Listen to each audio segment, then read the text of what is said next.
आणि आताची मोठी बातमी, वाल्मिक कराडला 14 दिवसांची न्यायालयीन कोठडी सुनावण्यात आली आहे। आताची ही ब्रेकिंग बातमी आपण बघतोय।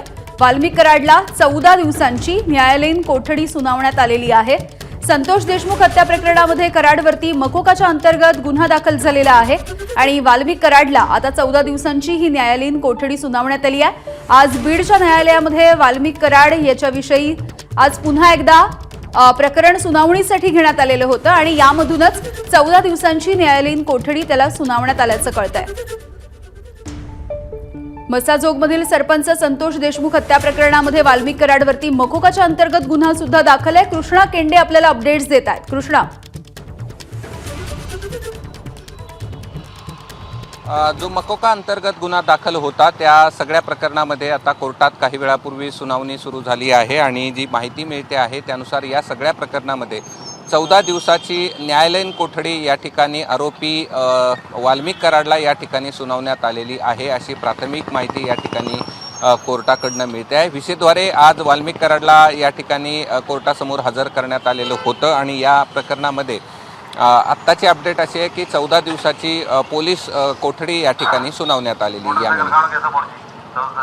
अगदी कृष्णा, ज्या पद्धतीने आधीच मकोकाचा गुन्हा दाखल करण्यात आलेला आहे त्यामुळे जरी ही न्यायालयीन कोठडी सुनावण्यात आलेली असली तरी त्याला पुढे जामिनासाठी अर्ज करता येणार नाहीये का? नाही, जामिनासाठी अर्ज करता येऊ शकतो, मात्र जामीन मिळणं अत्यंत कठीण असतं कारण मकोकाच्या या सगळ्या प्रकरणामध्ये जामीन मिळणं हे सहजासहजी शक्य या ठिकाणी नसतं। त्यामुळे साधारण 6 महिने तरी अशा प्रकरणामध्ये जामीन होत नाही। मात्र या सगळ्या यापूर्वी जरी आपण पाहिलं तरी वाल्मिक कराड याला जी खंडणीचं प्रकरण होतं या खंडणीच्या प्रकरणामध्ये देखील MCR झालेला होता आणि MCRमध्ये कराड याच्या वकिलाकडनं जामिनासाठी अर्ज केला होता, मात्र सातत्यानं 2 वेळा त्यांनी ती तारीख वाढून मागवलेली होती कारण या प्रकरणात आणि त्या प्रकरणात एकत्र जामीन मागण्याची त्यांची तयारी होती असं त्यावरनं दिसतं आहे। मात्र या सगळ्या प्रकरणामध्ये जामीन होणं कठीण असतं कारण की या प्रकरण या मकोकाच्या अंतर्गत जामीन सहजासहजी मिळत नाही, ही वस्तुस्थिती आहे। अगदी कृष्णा, या प्रकरणी आजच्या सुनावणीमध्ये नेमकं काय झालंय? पोलिसांनी या संदर्भामध्ये आज कोर्टामध्ये काही इतर माहिती दिलेली आहे का तपासाच्या संदर्भात गेल्या अनेक दिवसांच्या? नाही, या सगळ्या संदर्भात माहिती दिली आहे का याची अधिकृत माहिती आली नाही। मात्र ज्याही वेळेस अशा प्रकारचे कोर्टामध्ये सुनावणी होते त्यावेळेस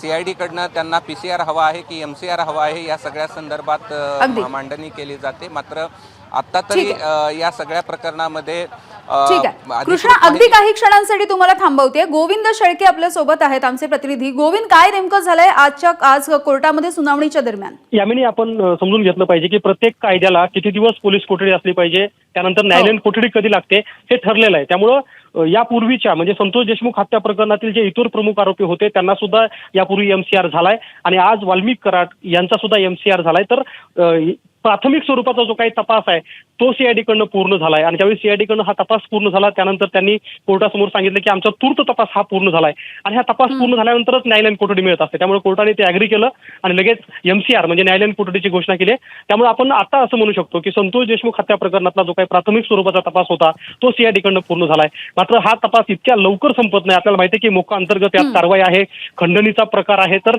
या सगळ्या प्रकारामध्ये ज्यावेळी आरोपीला चौकशी करायची आहे त्यावेळी CID करू शकते। मात्र तूर्त प्राथमिक स्वरूपातला जो काही तपास होता तो पूर्ण झालाय असं कोर्टाला सांगितल्यानंतर कोर्टाने वाल्मिक कराडला MCR दिलेला आहे। अगदी गोविंद, 2 पद्धतीचे गुन्हे खरं तर वाल्मिक कराडवरती आहेत, म्हणजे खंडणी आहे, सोबतच संतोष देशमुख यांच्या हत्या प्रकरणामधले सुद्धा मकोकाची कारवाई त्यांच्यावरती होणार आहे। तर आताची जी काही न्यायालयीन कोठडी देण्यात आली आहे ती या दोन्ही गुन्ह्यांच्या आधारावरती देण्यात आली आहे?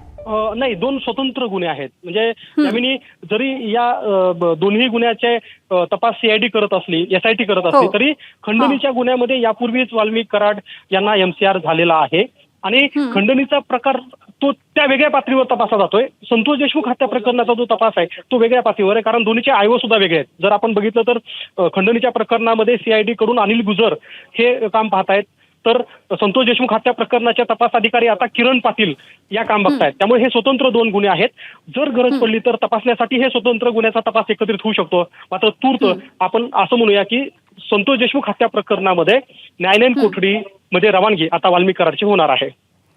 अगदी गोविंद, आणखी एक प्रश्न असा आहे की आता जरी न्यायालयीन कोठडीमध्ये त्यांची रवानगी होणार असली किंवा 14 दिवसांची ही न्यायालयीन कोठडी सुनावली गेली असली, जामिनाचं काय करता येऊ शकतं? त्यांना पुन्हा एकदा अर्ज करता येऊ शकतो का? याविषयी काही कळू शकतंय? नक्कीच जामिनाचा त्याही क्षणी यानंतर वाल्मिक कराडचे वकील कोर्टाकडे करू शकतात. मात्र तूर्त असा अर्ज केलेला नाही. मात्र आपल्याला माहिती आहे की मकोका अंतर्गत ज्यावेळी एखादा आरोपी न्यायालयीन कक्षेमध्ये असतो किंवा न्यायालयीन कोठडीमध्ये असतो त्यावेळेस इतक्या लवकर जामिनाचा मार्ग मोकळा होत नाही. आता यात वकील आरोपीचे वकील कशा प्रकारे कोर्टासमोर मांडणी करतात हे पाहणं गरजेचं आहे. मात्र तूर्त अद्याप तरी जामिनासाठी कुठल्याही वकिलांनी अर्ज केलेला नाही.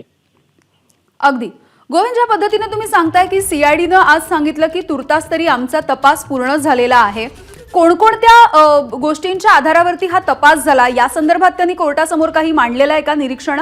नाही, यामिनी ज्यावेळी कोर्टाची प्रक्रिया सुरू होते त्यावेळी ज्यावेळी पीसीआर मागायचा असतो किंवा रिमांड घ्यायची असते त्यावेळी तपास अधिकारी त्याच्या ग्राउंड समोर ठेवत असतो आणि कुठल्या ग्राउंडवर आम्हाला रिमांड हवाय हे सांगत असतं. मात्र ज्यावेळी न्यायालयीन कोठडीची मागणी केली जाते त्यावेळी कुठलंही ग्राउंड ठेवलं जात नाहीये. त्याचा अर्थ असा असतो की प्राथमिक स्वरूपाचा तपास पूर्ण झालाय आणि त्यामुळे आता हा जो आरोपी आहे तो न्यायालयीन कोठडीत गेला तरी हरकत नाही असं ज्यावेळी तपास अधिकारी न्यायालयासमोर उभा टाकून बोलतो त्यानंतरच न्यायालय त्यासाठी MCRची घोषणा करतं.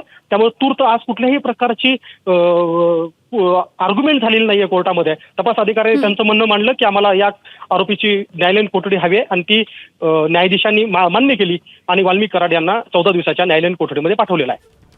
अगदी गोविंद, जसं मागच्या सुनावणीच्या वेळेला आपण म्हणत होतो की कदाचित त्यांना त्यांची पोलीस कोठडी मागितली जाऊ शकत होती किंवा सीआयडी पुन्हा एकदा सीआयडी कोठडी मागितली जाऊ शकत होती, तसं यावेळेला काहीच झालेलं दिसत नाहीये कारण चौकशी पूर्ण झाली असं सीआयडीने म्हटलंय. यामिनी मी पहिल्यांदा सांगितलं तसं प्रत्येक कायद्यामध्ये किती दिवस पोलीस कोठडी असली पाहिजे, कोणत्या कायद्यात आरोपी हा किती दिवस पोलीस कोठडीमध्ये राहू शकतो हे ठरलेलं आहे. त्यामुळे आपण यापूर्वी बघितलं असेल की वाल्मिक कराड नंतर या प्रकरणामध्ये आरोपी झाला. मात्र यापूर्वीचे जे आरोपी कोठडीमध्ये होते म्हणजे सुदर्शन घुले आणि इतर त्याचे 6 साथीदार यांची सुद्धा न्यायालयीन कोठडी झालेली आहे. कारण हा तपास जरी आज आपण बघतोय की वाल्मिक कराड पर्यंत येऊन थांबला असला तर याची सुरुवात यापूर्वी सुदर्शन घुले आणि त्या टीम सोबत पोलिसांनी केलेली होती. त्यांना फक्त कडी जुळवायची होती वाल्मिक कराडचा यात किती सहभाग आहे. कदाचित आपण असं म्हणू शकतो की तो जो काही प्राथमिक स्वरूपाचा जो काही तपास होता तो आता यांनी पूर्ण केलेला आहे आणि सीआयडी कदाचित यापुढे सुद्धा म्हणजे बरेच दिवस आहेत कारण मकोकाचा अंतर्गत ज्यावेळेस कारवाई होती ती वेगवेगळ्या पातळीवर होत असते. आर्थिक पातळीवर होईल, संपत्तीच्या संदर्भातली होईल. त्यामुळे ज्या वेळेस गरज पडेल त्या वेळेस सीआयडी चौकशी करू शकते. मात्र संतोष देशमुख हत्या प्रकरणातला प्राथमिक तपास जो आहे तो आता आपण पूर्ण झालाय असं म्हटलं तर ते चुकीचं ठरणार नाही. बरं, धन्यवाद गोविंद. या अपडेट्ससाठी वेळोवेळी माहिती जाणून घेऊ. तर आताची ही मोठी बातमी आपण बघतोय. वाल्मिक कराडला 14 दिवसांची न्यायालयीन कोठडी सुनावण्यात आलेली आहे. संतोष देशमुख हत्या प्रकरणामध्ये कराडवरती मकोकाच्या अंतर्गत सुद्धा गुन्हा दाखल झालेला आहे. VC द्वारे वाल्मिक कराडची आज ही बीडच्या न्यायालयामध्ये सुनावणी झाली आहे. खरं तर चौकशी पूर्ण झाली आणि त्यामुळे सीआयडीने आजच्या सुनावणीच्या दरम्यान कुठल्याही वाढीव कोठडीची मागणी केली नाही. खंडणी आणि मकोका या दोन्ही गुन्ह्यामध्ये वाल्मिकला आता न्यायालयीन कोठडी सुनावण्यात आलेली आहे. त्यामुळे वाल्मिक कराडला जामीन मिळण्याची शक्यता एकीकडे वाढलेली दिसते. मात्र दुसरीकडे मकोकाचा गुन्हा त्याच्यावरती दाखल आहे त्यामुळे जामीन मिळणं तितकंसं सोपं सुद्धा नाहीये असं कळतंय.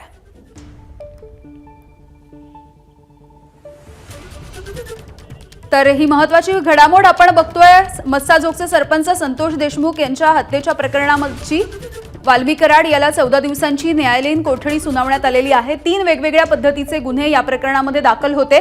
त्यापैकी वाल्मिक कराडवरती खंडणीचा गुन्हा दाखल होता. त्यासोबतच संतोष देशमुख हत्या प्रकरणामध्ये सुद्धा वाल्मिक कराडवरती मकोकाच्या अंतर्गत गुन्हा दाखल करण्यात आलेला होता. त्याच्या इतर जे कोणी प्रत्यक्ष सहभागी होते त्या गुन्ह्यामध्ये त्या सगळ्यांवरती सुद्धा मकोकाचा गुन्हा दाखल आहे. आज बीडच्या कोर्टामध्ये ही सुनावणी झालेली आहे. व्हिडिओ कॉन्फरन्सिंगच्या माध्यमातून ही सुनावणी झाल्याचं कळतंय. आणखी एक महत्त्वाची गोष्ट म्हणजे ही चौकशी पूर्ण झाली आहे असं सीआयडीनं कोर्टामध्ये सांगितलं. त्यामुळे आम्हाला अधिकची वाढीव कोठडी नको आहे. वाढीव कोठडीची मागणी सुद्धा आजच्या सुनावणीच्या दरम्यान सीआयडी कडून करण्यात आलेली नाहीये आणि त्यामुळे न्यायालयीन कोठडी वाल्मिक कराडला आता देण्यात आली आहे. 14 दिवसांची ही न्यायालयीन कोठडी आहे. खंडणी आणि मकोका या दोन्ही गुन्ह्यामध्ये कराडला आता न्यायालयीन कोठडी देण्यात आली आहे. त्यामुळे कदाचित वाल्मिक कराड जामिनासाठी आता अर्ज सुद्धा करू शकतो. मात्र मकोकाचा गुन्हा दाखल असल्यामुळे आता जामीन मिळणं तितकंसं सोपंही नाहीये. तर ही महत्वाची घडामोड आपण बघत होतो. मकोकाचा गुन्हा सुद्धा दाखल असल्यामुळे आता ज्या वेळेला गरज भासेल त्या वेळेला सीआयडी वाल्मिक कराडला बोलावून घेऊ शकते.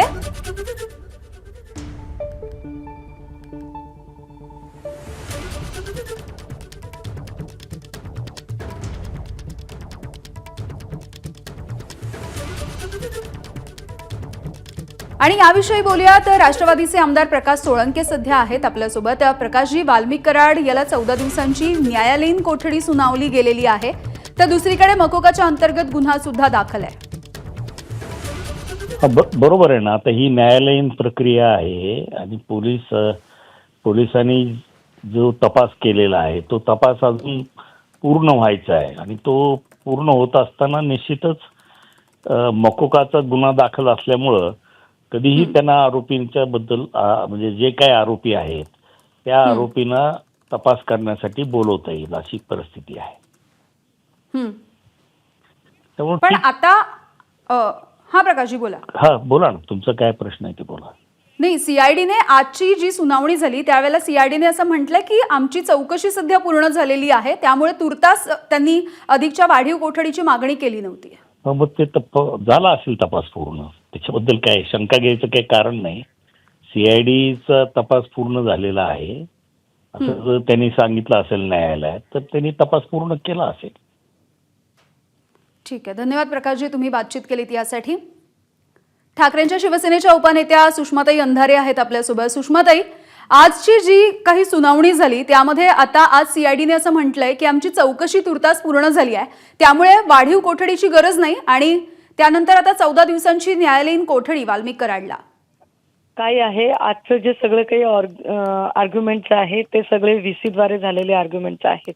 त्यामुळे त्याच्यामधले नेमके ग्राउंड्स काय आहेत, काय युक्तिवाद झाले, काय नाही, हे आपल्यापर्यंत काही पोहोचलेलं नाहीये. त्यामुळे जेव्हा सीआयडी असं सांगत आहे की आमची चौकशी पूर्ण झाली, तर ती चौकशी नेमकी कोणती पूर्ण झाली हे काही कळायला मार्ग नाही. कारण काल ज्या पद्धतीने एक धक्कादायक व्हिडिओ फुटेज बाहेर आलं आणि त्या व्हिडिओ फुटेजमध्ये स्वतः एक पीआय राजेश पाटील नावाचे पोलीस अधिकारी दिसतात. तर हे पोलीस अधिकारी तिथे काय करत होते, त्या पोलीस अधिकाऱ्यांचा काही संबंध आहे का, त्यांना सहआरोपी केलं जाणार आहे का, त्यांना चौकशीसाठी ताब्यात घेतलं जाणार आहे का, किंवा हा व्हिडिओ इतके दिवस का दडवून ठेवण्यात आला, तो व्हिडिओ आत्ता कसा बाहेर आला, विष्णू चाटेचा मोबाईल जर सापडलेलाच नाहीये तो व्हिडिओ कुणाच्या मोबाईलमधनं रिकव्हर करण्यात आला, ज्या मोबाईलमधून व्हिडिओ रिकव्हर केलेला आहे तो मोबाईल कुणाला बिलॉंग करतो, असे अनेक मुद्दे आहेत जे मुद्दे अनुत्तरित आहेत. परंतु सीआयडी जर म्हणत असेल की चौकशी पूर्ण झाली तर मग त्यांनी या सगळ्या मुद्द्यांची चौकशी केली आहे की नाही केली आहे हे अजून काही समजायला कारण नाही, कारण आपण त्या आर्ग्युमेंट्स नीट ऐकलेल्या नाहीयेत.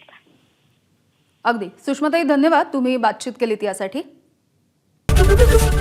एबीपी माझा, उघडा डोळे बघा नीट.